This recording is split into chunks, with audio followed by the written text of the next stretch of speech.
Ang programang ito ay rated SPG. Striktong patnubay at gabay ng magulang ang kailangan. Maaaring may masisirang tema, lengguwahe, karahasan, sexual, horror o droga na hindi angkop sa mga bata.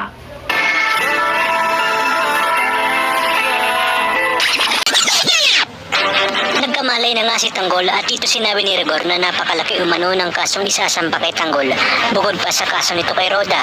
Humingi naman ng tawad si Tanggol sa kanyang tatay Rigor. Sinabi ni Rigor na magsisiman siya sa huli ay kailangan niyang pabayaran lahat ng ginawa niya. Kaya naman labis-labis ang awa ni Tess para sa anak niyang si Tanggol. Tinawagan ni Ramon si Mokang at kinumusta niya ang tatay nito. Sinabi nga ni Mokang na malaki na ang utang na loob nila kay Ramon. Tinanong din ni Ramon kung kumusta na umano ang napag-usapan nilang kasal.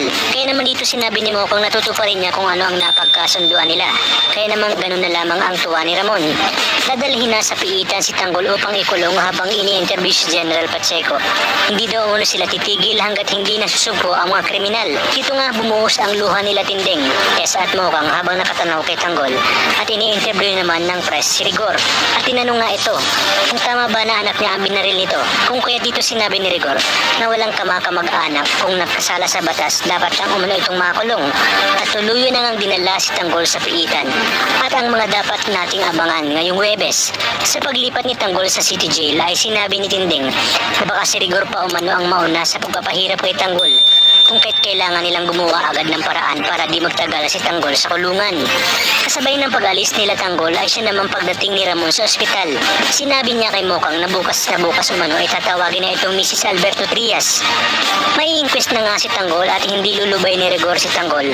At sinabi niya nga dito na ngayong nakakulong na umano si Tanggol ay sigurado siyang magiging maayos na ang Quiapo.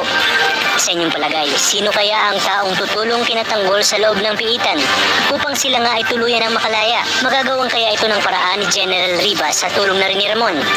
Kaya naman kapamilya, tutok lang dahil marami pa tayong dapat abangan dito lang sa pambansang teleserye ng Sambayanan, ang FPJ's Batang Quiapo.